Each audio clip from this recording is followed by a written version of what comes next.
என் அப்பாதான் என்று நீ இருக்கும்போது உன்னுடைய நம்பிக்கையை நான் வீணடிக்கவே மாட்டேன். கவலையின்றி சந்தோஷமாக இரு. நீண்ட நாட்களாக, நீண்ட வருடங்களாக எனக்கு முன்னால் அழுத கண்ணீர் வீண் போகவில்லை. இனி உன் கண்ணில் ஆனந்த கண்ணீரை நான் பார்க்க போகின்றேன். நீ சந்தோஷமாக வாழ என்னுடைய ஆசையை நான் உனக்கு எப்பொழுதோ ஆரம்பித்து விட்டேன். இனி உன் வாழ்வு நன்றாகவே இருக்கும். நீ நன்றாகவே இருப்பாய். உன் எதிர்காலம் மிக சிறப்பாகவே இருக்கும். ஒவ்வொரு நாளும் உனக்கு இன்பமாக மட்டுமே இருக்கும். எப்பொழுது நீ நல்லது செய்ய வேண்டும் என்று உன் மனதில் நினைத்தாயோ அந்த நொடி முதலே உன் வாழ்வில் நல்லது தொடங்கிவிட்டது. இனி எல்லாம் உனக்கு நல்லது மட்டுமே நடக்கும். இந்த அப்பாவின் ஆசையோடு மிகவும் நன்றாகவே இருப்பாய். சந்தோஷமாக இரு, சந்தோஷமாகவே வாழ். வருங்காலம் உன்னை குறைவில்லாமல் வாழ வைக்கும். ஆம், அடிக்கடி சொல்கிறேன், நீ மிக அவசரப்படுகிறாய் என்று. நான் சொல்வதை நீ காது கொடுத்து கூட கேட்க மாட்டேன் என்கிறாய். ஏன், எதற்காக? உன் எதிர்காலத்தை நான் கருத்தில் கொண்டுதானே நான் இப்படி சொல்கிறேன். என் சொல் பேச்சை நீ கேட்க மாட்டாயா? உன் எதிர்காலத்தின் மீது முதலில் நீ நம்பிக்கை வை. உனக்கே உன் வாழ்க்கையின் மீது பிடிப்பு இல்லாமல் போனால் பிறகு வெற்றி காண்பது கடினம். நல்லவர்கள் என்றும் தோற்பதில்லை. என்னை நம்பியவர்களை நான் என்றும் கைவிடுவதில்லை. கஷ்டத்தை எல்லாம் சகிக்க பழகிக்கொள். எதையும் எதிர்த்து நில். கர்ம வினைகளின்படி விதியே சதி செய்தாலும் உலகமே உன்னை வெறுத்தாலும் அமைதியாக இரு. நம்பிக்கை கொள். எல்லாம் கூடிய விரைவில் முடிவுறும். அதுவரை நம்பிக்கை வைத்து சற்று பொறுமையாக இரு. உனக்கான நல்ல பலன் நிச்சயம் உன்னை வந்து சேரும். உனக்கு கவசமாய் நான் இருக்கிறேன். உன்னை சீரும் சிறப்புமாக வாழ வைப்பதே என் பொறுப்பு, என் கடமை. நற்பெயருடன் நிம்மதியான மகிழ்ச்சியான வாழ்க்கையை நான் உனக்கு நிச்சயம் அமைத்து கொடுப்பேன். உன் பெற்ற தாயின் கடமை போல நான் இதை எடுத்துக்கொள்கிறேன். வருங்காலம் உன்னை குறைவில்லாமல் வாழ வைப்பேன். அந்த காலம் உன்னை தானாய் தேடி வரும். நீ தற்போது பணமில்லாமல் தவிக்கலாம். ஆனால் நிச்சயம் உன் கடன் பிரச்சனை அனைத்தும் முடியும் நேரத்தை நீ தொட்டு விட்டாய். வாழ்வில் ஒரு விஷயம் உனக்கு கூடி வரவில்லை என்று யோசிக்கிறாயே, அதற்கு உன்னை நான் தயார் செய்து வருகிறேன் என்பதை நீ யோசித்தாயா? அதை நீ உணர்ந்து அதன் அர்த்தம் தெரியாமல் புலம்பி வேதனை அடைகிறாய். இருள் சூழ்ந்த அடுத்த நிமிடமே சூரியன் வருவதில்லை. அதை போலவே தான் உன் இருள் சூழ்ந்த நாட்களும். ஒரு மரத்தை வேண்டாம் என்று நினைத்தால் அதை உடனே வெட்டி விடுகிறோம். ஆனால் அதை வளர்ப்பதற்கு எவ்வளவு முயற்சி கொண்டு இருப்போம் என்பதை தெரியுமா? இதுவே அந்த மரத்தை எடுத்து இன்னொரு இடத்தில் வைப்பதற்கு நீ யோசித்து இருந்தால் நீ செய்திருப்பாயா? அந்த வேலையை நீ உணர இன்னும் நீ பக்குவம் அடைய வேண்டியதாய் இருந்தது. இப்போது உன் மனதளவில் ஏற்பட்ட மாற்றங்கள் அந்த மரத்தை இன்னொரு இடத்தில் வைத்து வளர்க்கும் எண்ணம் வந்துவிட்டது. அதற்குத்தான் உன் தந்தை இவ்வளவு முயற்சி செய்தேன். அதிலிருந்து நாம் கனிகளை பெறும் காலமும் வந்துவிட்டது. நீ என் பிள்ளை, என் உயிர். என் ஆசீர்வாதங்களுடன் என் குருவின் ஆசீர்வாதங்களையும் இறைவனுடைய அனுக்கிரகம் அருளையும் பெற்ற செல்ல பிள்ளை நீ. எல்லாம் நன்றாக சுபிட்சமாக நடைபெறும். உன்னை விட்டு நான் விலகி போக மாட்டேன். என் மீது முழு நம்பிக்கையுடனும் பொறுமையுடனும் இரு. உன்னுடைய எண்ணம், சொல், செயல் அனைத்தையும் நானே ஆட்கொள்கிறேன். மனசஞ்சலத்தினால் அஞ்சாதே. எல்லாம் நன்மைக்கே. இல்லை என்ற சொல்லை இல்லாதாக்கி எல்லாம் உள்ளது என்ற நிலையாக்கி உனக்கு மஞ்சளும் தந்து குங்குமமும் தந்து மணிமணியாக குழந்தை செல்வங்களை தந்து நான் உன்னை வாழ வைக்க தேவையான செல்வங்களையும் 16 தந்து நான் உன்னை வாழ வைக்கப் போகிறேன். உன் விருப்பம் நிச்சயம் நிறைவேறும். அதை நான் கண்டிப்பாக நிறைவேற்றுவேன். யார் இல்லை என்றாலும் உன்னோடு நான் இருப்பேன். தாமதமாகலாம், ஆனால் தப்பாது. உன் கனவுகள் அனைத்தும் நிச்சயம் நிறைவேறும். உனக்காக நான் செய்கிறேன் இதை. நீ கவலைப்படாதே. உன் பணப்பிரச்சனையை நான் தீர்த்து வைக்கிறேன். எந்த ரூபத்திலுமே உனக்கு பணம் வந்து கொண்டே இருக்கும். மெல்ல மெல்ல உனது துன்பங்கள் எல்லாமே முடிவுக்கு வரும்.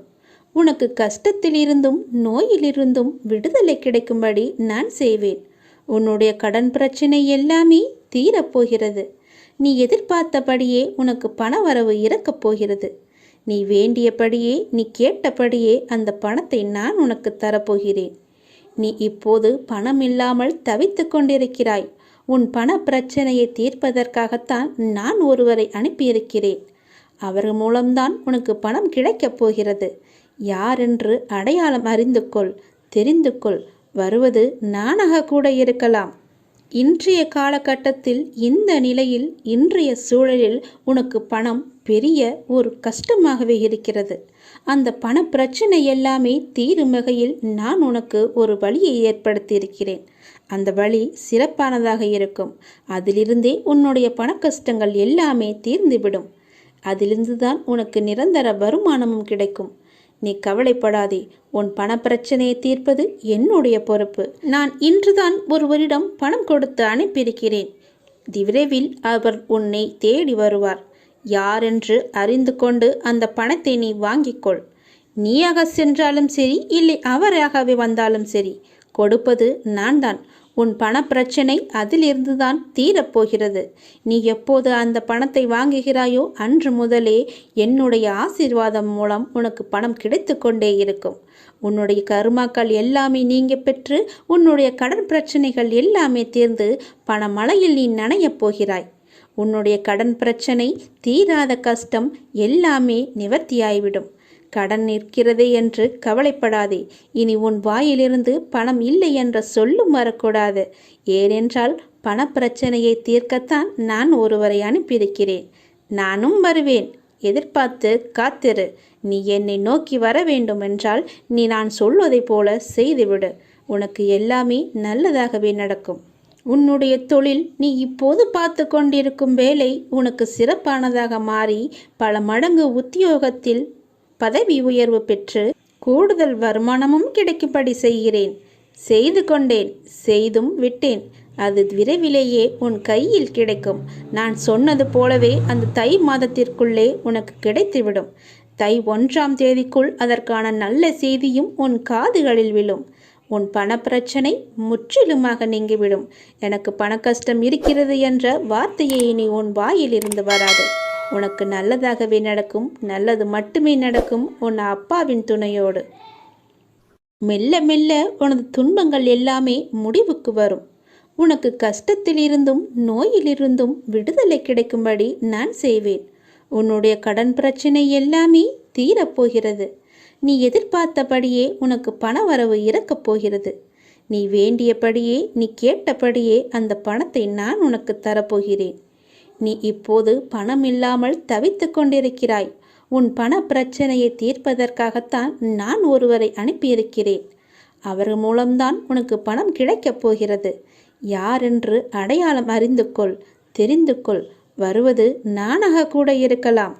இன்றைய காலகட்டத்தில், இந்த நிலையில், இன்றைய சூழலில் உனக்கு பணம் பெரிய ஒரு கஷ்டமாகவே இருக்கிறது. அந்த பண பிரச்சனை எல்லாமே தீரும் வகையில் நான் உனக்கு ஒரு வழியை ஏற்படுத்தியிருக்கிறேன். அந்த வழி சிறப்பானதாக இருக்கும். அதிலிருந்தே உன்னுடைய பண கஷ்டங்கள் எல்லாமே தீர்ந்துவிடும். அதிலிருந்து தான் உனக்கு நிரந்தர வருமானமும் கிடைக்கும். நீ கவலைப்படாதே. உன் பணப்பிரச்சனையை தீர்ப்பது என்னுடைய பொறுப்பு. நான் இன்றுதான் ஒருவரிடம் பணம் கொடுத்து அனுப்பியிருக்கிறேன். விரைவில் அவர் உன்னை தேடி வருவார். யாரென்று அறிந்து கொண்டு அந்த பணத்தை நீ வாங்கிக்கொள். நீயாக சென்றாலும் சரி, இல்லை அவராகவே வந்தாலும் சரி, கொடுப்பது நான் தான். உன் பணப்பிரச்சனை அதிலிருந்து தான் தீரப்போகிறது. நீ எப்போது அந்த பணத்தை வாங்குகிறாயோ அன்று முதலே என்னுடைய ஆசீர்வாதம் மூலம் உனக்கு பணம் கிடைத்து கொண்டே இருக்கும். உன்னுடைய கர்மாக்கள் எல்லாமே நீங்க பெற்று உன்னுடைய கடன் பிரச்சனைகள் எல்லாமே தீர்ந்து பணமழையில் நீ நனையப் போகிறாய். உன்னுடைய கடன் பிரச்சனை, தீராத கஷ்டம் எல்லாமே நிவர்த்தியாய்விடும். கடன் நிற்கிறதே என்று கவலைப்படாதே. இனி உன் வாயிலிருந்து பணம் இல்லை என்ற சொல்லும் வரக்கூடாது. ஏனென்றால் பணப்பிரச்சனையை தீர்க்கத்தான் நான் ஒருவரை அனுப்பியிருக்கிறேன். நானும் வருவேன். எதிர்பார்த்து காத்திரு. நீ என்னை நோக்கி வர வேண்டும் என்றால் நீ நான் சொல்வதைப் போல செய்துவிடு. உனக்கு எல்லாமே நல்லதாகவே நடக்கும். உன்னுடைய தொழில், நீ இப்போது பார்த்து கொண்டிருக்கும் வேலை உனக்கு சிறப்பானதாக மாறி பல மடங்கு உத்தியோகத்தில் பதவி உயர்வு பெற்று கூடுதல் வருமானமும் கிடைக்கும்படி செய்கிறேன். செய்து கொண்டேன், செய்தும் விட்டேன். அது விரைவிலேயே உன் கையில் கிடைக்கும். நான் சொன்னது போலவே அந்த தை மாதத்திற்குள்ளே உனக்கு கிடைத்துவிடும். தை 1ஆம் தேதிக்குள் அதற்கான நல்ல செய்தியும் உன் காதுகளில் விழும். உன் பணப்பிரச்சனை முற்றிலுமாக நீங்கிவிடும். எனக்கு பண கஷ்டம் இருக்கிறது என்ற வார்த்தையை இனி உன் வாயில் இருந்து வராது. உனக்கு நல்லதாகவே நடக்கும். நல்லது மட்டுமே நடக்கும் உன் அப்பாவின் துணையோடு. உன்னுடைய பாரம் மிக கடுமையாகவும் வேதனைகளை தாங்க முடியாததாகவும் வாழ்க்கை நெருக்கடி நிறைந்ததாகவும் இருப்பதை பார்த்து நான் சஞ்சலப்படுகிறேன். என் மனம் சஞ்சலப்பட்டு கொண்டிருக்கிறது. யார் இந்த இக்கட்டான நேரத்தில் உதவுவார் என்று எல்லா இடத்திலும் உனது கையை விரித்து நீ கலக்கம் கொண்டிருக்கிறாய். துக்கமும் துயரமும் இப்போது உன்னை அழுத்திக் கொண்டிருக்கிறது. இதிலிருந்து எழுந்து வர நீ முயற்சி செய்கிறாய். ஆனால் உன்னால் வர முடியவில்லை. ஏன் முடியவில்லை என்று யோசித்தாயா? முதலில் அதை எல்லாவற்றையுமே நீ மறந்துவிடு. நான் இப்படி இல்லை என்று மறந்துவிடு. நான் இப்படிதான் என்று நினைத்தால் நீ அப்படியே உட்கார்ந்து விடுவாய். என்னால் முடியும் என்று எழுந்து வா. முதலில் உன் முகத்தில் சிரிப்பை கொண்டு வா. அந்த சிரிப்பு இல்லாததுதான் இதற்கு எல்லாமே காரணம். எதையோ மனதில் போட்டுக்கொண்டு அழுது புலம்பி தவித்து கொண்டிருக்கிறாய். யாரிடம் போய் சொல்வது, யாரிடம் சொன்னால் எனக்கு தீர்வு கிடைக்கும் என்று அழுது கொண்டிருக்கிறாய். தங்கமி, முதலில் அதிலிருந்து வெளியே வந்துவிடு. உன் முகத்தை எப்பொழுதும் புத்துணர்ச்சியுடன் வைத்துக்கொள். உனக்கு ஒன்றுமே இல்லாதது போல. அதாவது எனக்கு எந்த துன்பமும் இல்லை, துயரமும் இல்லை, எந்த ஒரு பிரச்சனையும் இல்லை என்பது போல எப்பொழுதுமே உன் மனதை நீ புத்துணர்ச்சியோடு வைத்துக்கொள். உன் மனம் புத்துணர்ச்சியாக இருந்தால் உன் முகமும் புத்துணர்ச்சியாக கலையாக இருக்கும். அது இல்லாததுதான் இப்போதைய காரணம். உன் முகத்தை நீ நேரடியாக சென்று கண்ணாடியில் பார், எப்படி இருக்கிறது என்று. எவ்வளவு சோர்வாக, எவ்வளவு கவலையாக இருக்கிறது என்று. எல்லாவற்றையுமே மறந்துவிடு. எனக்கு தான் என் அப்பன் இருக்கிறானே என்று தைரியமாக எல்லாவற்றையுமே மறந்து முதல் அடியை எடுத்து வை.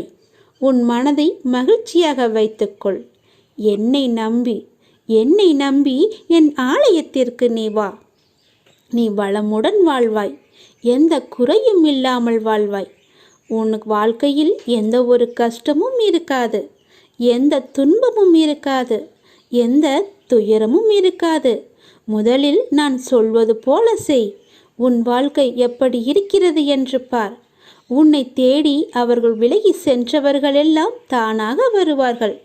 உன் மனதையும் உன்னையும் நீ புத்துணர்ச்சியோடு வைத்துக்கொண்டு உன் முகத்தில் புன்னகையை வைத்து பாரேன்.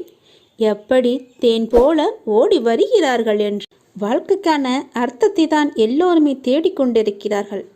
ஆனால் எப்படி வாழ்வதற்கான அர்த்தங்களை யாருமே தேடுவதில்லை. அதை தேடியிருந்தால் வாழ்க்கையை நிம்மதியாக வாழ்ந்திருக்கலாம். ஏன் அவ்வாறு செய்ய மறுக்கிறார்கள் என்று தெரியவில்லை. எத்தனையோ முறை சொல்லியாய்விட்டது. வாழ்க்கையில் எதுவுமே காரணங்கள் இல்லாமல் நடக்காது. எல்லாவற்றிற்குமே பின்னால் நிச்சயமாக ஒரு காரணம் இருக்கும். இப்போது இந்த பதிவை நீ கேட்பதற்கு கூட ஒரு காரணம் நிச்சயமாக இருக்கும். அது அந்த இறைவனுக்கு மட்டும்தான் தெரியும் என்று நீ நினைக்க வேண்டும், நம்ப வேண்டும். உன்னுடைய வாழ்க்கையின் பாதையின் அழகை சொல்ல உனக்கு வார்த்தைகளே இருக்காது. உன்னுடைய வார்த்தைகளை நீயே தேடிக்கொண்டிருப்பாய். அவ்வளவு அழகானதாக உன் வாழ்க்கை மாறப்போகிறது. வாழ்வில் நம்பிக்கை, நிதானம், பொறுமை, சகிப்புத்தன்மை, அறநெறியில் வாழுதல், பிறரிடம் புறம் பேசாமல் இருத்தல், இதை நீ கடைப்பிடித்தாலே உன்னுடைய பாதை சுகமான பயணமாக உன் வாழ்க்கை அமையும். உன் பாதையும் நன்றாகவே இருக்கும். எந்த ஒரு கரடும் முரடும் இல்லாமல் நன்றாகவே இருக்கும். நீ உன் அப்பாவை அழைக்கும் தருவாயில் உன் சத்தம் என்னுடைய மனதிற்குள் இருந்து உனக்கு ஆரம்பிக்கும். கேட்கும் முன்னரே உன் முன் நான் இருப்பேன். ஏனென்றால் என் இதயத்தில் தான் உன்னை சுமந்து கொண்டிருக்கிறேன். இது அப்பாவின் வாக்கு. நீ உன் வாழ்க்கையில் முன்னோக்கி மகிழ்ச்சியாக செல்லும் காலம் வந்துவிட்டது. நம்பிக்கையோடு நான் கூறும் வார்த்தைகளை எல்லாமே பின்பற்று. நீ எதையெல்லாம் இழந்தாயோ அதைவிட அதிகமாகவே உன்னை வந்து சேரும். நான் நிச்சயமாகவே நான் சேரும்படி செய்வேன். இது மிகவும் அவசரமான செய்தி, நீ சந்தோஷமான செய்தி. இதை நீ புறக்கணித்து விடாதே. இதற்கும் ஒரு காரணம் இருக்கிறது. சந்தோஷ செய்தி என்கிறீர்களே, அப்படி என்ன சந்தோஷமான செய்தி என்றுதானே நீ கேட்கிறாய்? நீ கேட்டதை, நீ நினைத்ததை நான் தரப்போகிறேன். விரைவாகவே அது உன்னிடம் கிடைக்கும்படி நான் செய்ய போகிறேன். நீ கேட்டது எல்லாமே உனக்கு கிடைக்கும். என்னிடம் வெகு நாட்களாக கேட்டுக்கொண்டிருந்தாய். புத்தாண்டு அன்று என் ஆலயத்திற்கு வந்து என்னிடம் ஒன்று கேட்டாய். அது உனக்கு ஞாபகம் இருக்கிறதா என்று பார். அதைதான் நான் உனக்கு இப்போது தரப்போகிறேன். அதற்கான காலம் கனிந்து விட்டது. காய் கனியாகி பழம் பழுக்கும் நேரம் வந்து விட்டது. அதனால் இப்போது நான் உனக்கு இந்த நல்ல செய்தியை சொல்வதற்காகத்தான் நான் வந்திருக்கிறேன். விரைவாகவே நான் அதை கொடுத்து விடுவேன். வெகு நாட்களெல்லாம் காத்திருக்க வேண்டாம். இன்னும் 2-3 நாட்களிலே அது உனக்கு கிடைக்கும். நல்ல செய்தியை கேட்பாய் நீ. வாழ்வோம் வளமுடன். நல்ல வழி பிறக்கும் உங்களுக்கு. சீக்கிரமாகவே உனக்கு நல்ல வழி பிறக்கும். என்னை நீ முழுவதுமாக நம்பு. நீ வருவாய் என்று உனக்காக நான் காத்து கொண்டிருக்கிறேன். விரைவில் ஒரு முடிவுக்கு வரப்போகிறது. எது என்று கேட்கிறாயா? உனது துயரங்கள் எல்லாமே விரைவிலேயே ஒரு முடிவுக்கு வரப்போகிறது. நீ தேவையில்லாமல் உன்னுடைய கண்களை நீ கலங்க வைக்காதே. மகிழ்ச்சியாகவே இரு. எப்போதும் உன்னை நீ மகிழ்ச்சியாகவே வைத்துக்கொள். நான் இருக்கும்போது எதற்காக நீ கலங்க வேண்டும்? என்னை மீறி எதுவும் நடக்கப் போவது இல்லை என்று உனக்கு நன்றாகவே தெரியும். எல்லாவற்றையுமே ஆட்டி வைப்பது நான் தான் என்று தெரியும். அப்படி இருந்தும் வீணான மனக்கவலை உனக்குள்ளே எதற்கு? உன்னை நான் தேர்ந்தெடுத்து நான் வசிக்கும் இடத்திற்கு நான் உன்னை வரவழைத்தேன். ஞாபகம் இருக்கிறதா? எப்படிப்பட்ட சூழ்நிலையில் என்னை வந்து சந்தித்தாய் என்று உனக்கு ஞாபகம் இருக்கிறதா? அதனால் நீ கலங்காதே. என்னுடைய வாக்கு என்றுமே பொய்யாகாது என்பதை நீ நம்ப வேண்டும். எந்த சூழ்நிலையிலும் உன்னை நான் கைவிட மாட்டேன் என்று நீ நம்ப வேண்டும். நம்பிக்கையோடு நீ எப்பொழுதுமே இரு. என் அப்பன் என்னை பார்த்துக்கொள்வார் என்ற நம்பிக்கையோடு இரு. என்னை மீறி எதுவுமே நடக்காது. உனக்கு என்ன வேண்டும் என்று என்னிடம் கேள். உனக்கு வேண்டியது எல்லாவற்றையுமே நானே தருகிறேன். அப்படி இல்லை என்றால் நீயே வேண்டியதை எடுத்துக்கொள். எனது கஜானா வாயிற்கதவு உனக்காகத்தான் திறந்து வைத்திருக்கிறேன். அதில் உனக்கானது நிறையவே இருக்கிறது. அதில் உனக்கு என்ன வேண்டும் என்று நீயே தேடி எடுத்துக்கொள். எது உன்னிடத்தில் சேர வேண்டுமோ அது உன்னிடத்தில் தானாகவே வந்து சேர்ந்துவிடும். அதனால் இது வருமா, கிடைக்குமா, எப்பொழுது கிடைக்கும் என்று நீ ஏங்கி உன்னை நீயே வருத்தி கொள்ளாதே. நிச்சயமாகவே அது உன் கைக்கு கிடைக்கும். நீ அறிந்ததை கொண்டு நீ கடவுளை வழிபடு. உனது உள்ளத்தில் இருந்து நீ வழிபடு. வழிபாட்டிற்கு எந்த ஒரு விதிமுறையுமே இல்லை. உன் தாயை எவ்வாறு உனது சேவைக்கு அழைப்பாயோ அதே அன்பும் இயல்புமே போதுமானது கடவுளை வழிபடுவதற்கு. கடவுளுக்கு என்று தனி ஒரு ரகத்தை நீ தேடாதே. இயல்பாகவே அப்பா என்று என்னை கூப்பிடு. உன் அப்பாவிடத்தில் நீ எவ்வளவு உரிமையாக இருப்பையோ அது போலவே நீ என்னிடத்திலும் உரிமையாக இருக்கலாம். ஏனென்றால் நீ என் பெற்றெடுத்த பிள்ளை. நீ என் பிள்ளை நன்றாக இருக்க வேண்டும். என் பிள்ளை என்னிடத்தில் சகஜமாக பழக வேண்டும் என்றுதான் நான் ஆசைப்படுகிறேன். என்னுடைய ஆசையை நீ நிராசையாக்கி விடாதே. என்னிடத்தில் எல்லா உரிமைகளுமே உனக்கு உண்டு. நீ என் பிள்ளை, நான் உன் அப்பா. என் அன்பு குழந்தையே, எல்லோருடைய வாழ்விலும் மாற்றங்கள் வருகின்றன. சிலருக்கு கொஞ்சம் தாமதமாக இருக்கலாம். இப்போது உன் வாழ்விலும் நீ எதிர்பார்த்த மாற்றம் வரப்போகிறது. உன்னுடைய பல வேண்டுதலில் உன்னுடைய முதன்மையான வேண்டுதல் விரைவில் நடக்கப் போகிறது. அதற்கு நீ செய்ய வேண்டியது எல்லாம் அந்த விஷயத்தை குறித்து நேர்மறை எண்ணங்களை மனதில் எழுப்ப வேண்டும். அது நடக்கும் என்று நீ நம்ப வேண்டும். உனக்கு அந்த வேண்டிய ஒன்று நிச்சயமாகவே கைகளில் கிடைக்கும். கோவிலில் சாமி முன் இந்த முறைப்படி நீ பிரார்த்தனை செய்து வந்தால் நிச்சயம் நீ நினைத்தது நடக்கும்.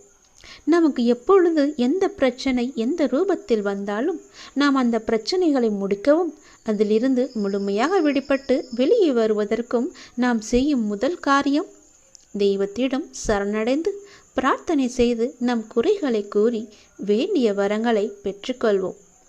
அது மட்டும் இல்லாமல் நமது வாழ்க்கையில் செய்யும் சில சிறிய தவறுகளுக்கும் தெய்வத்திடம் சென்று அதற்கான பரிகாரங்களையும் செய்து புண்ணியத்தை தேடிக்கொள்வோம். ஆனால் கோவிலில் சாமியிடம் வேண்டுவதாக இருந்தாலும் பரிகாரம் செய்வதாக இருந்தாலும் அதற்கு ஒரு முறை இருக்கிறது. அந்த முறைப்படிதான் நாம் இறைவனிடம் வேண்ட வேண்டும். அப்படி வேண்டினால் கண்டிப்பாகவே அது நிறைவேற்றப்படும். அந்த முறைப்படி பரிகாரம் செய்தாலும் தெய்வம் அதை முழுமையாக ஏற்றுக்கொள்ளும். நாம் நம்பிக்கையுடன் செய்ய வேண்டும்.